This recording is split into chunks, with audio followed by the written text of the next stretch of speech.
In this video, we're going to attempt to make our own sourdough or wild yeast culture.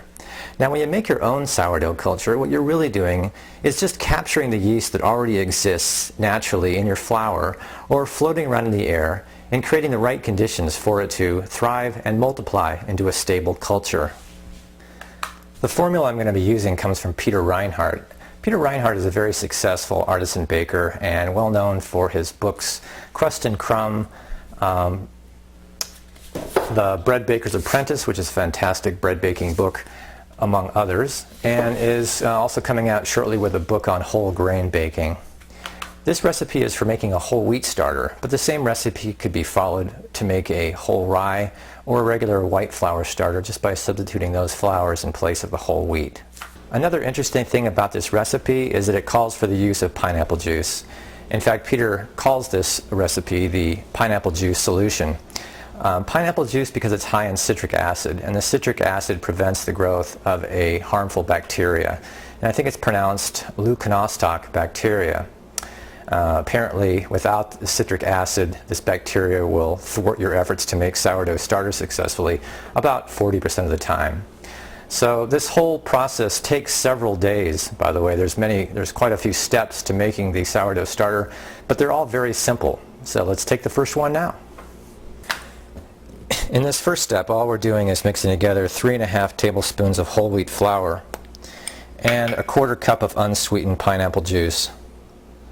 This happens to be canned pineapple juice, but I suppose you could also use something like this, just this stuff I got on hand in case this doesn't work.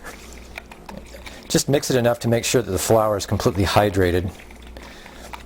And if you're mixing it in a bowl, just use some plastic wrap to cover it completely and set it aside.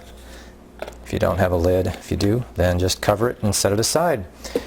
During this 48-hour period that we set our starter aside, and we're supposed to set it aside at room temperature, it's important to come back to it 2 or 3 times a day and stir it with a spoon or a whisk. This aeration process will help speed up the fermentation. And we're not supposed to expect to see anything happen in the first 24 and maybe not even 48 hours.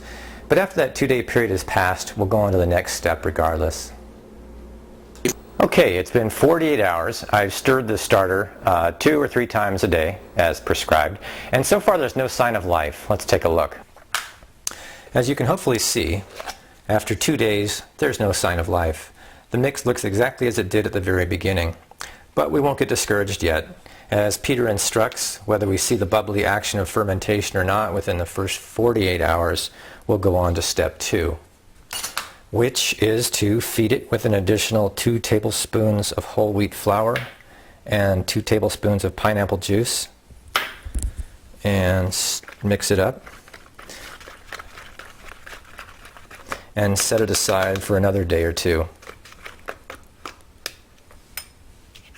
And don't forget to give it a good stir 2 or 3 times a day while we're waiting for something to happen.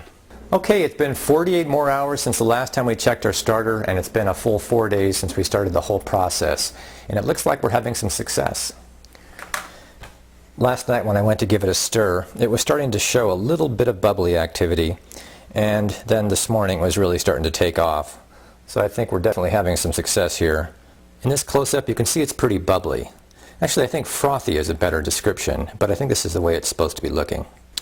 The next step calls for adding 5 1/4 tablespoons of whole wheat flour and 3 tablespoons of purified or spring water, and just waiting a day this time.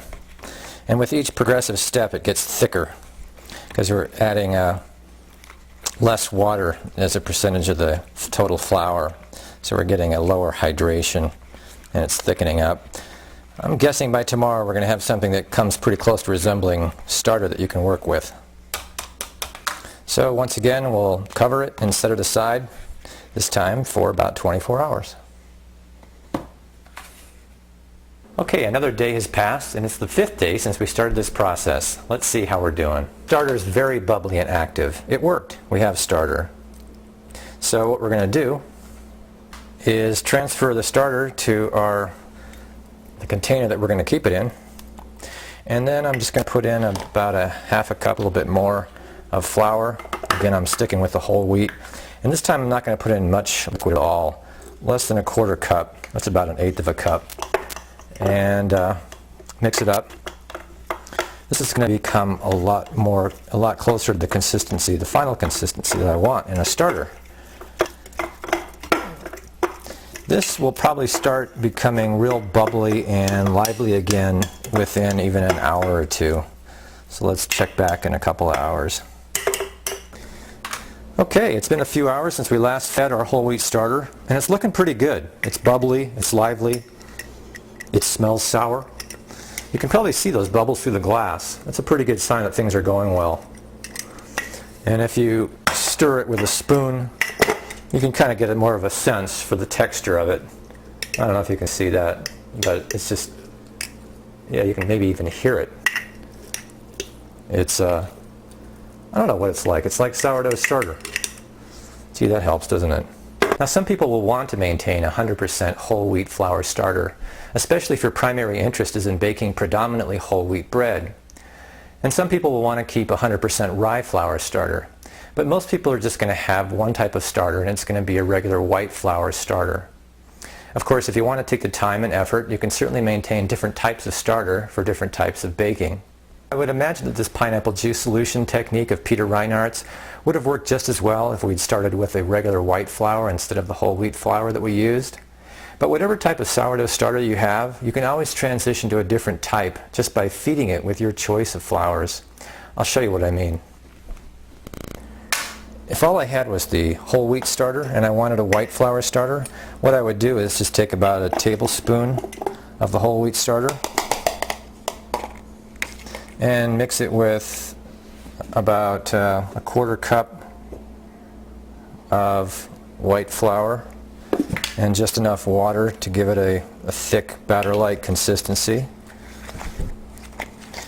In a few hours this should be a pretty good healthy starter, and then I would build it up gradually with twice daily feedings of just white flour until the amount of whole wheat flour left in it was pretty much insignificant.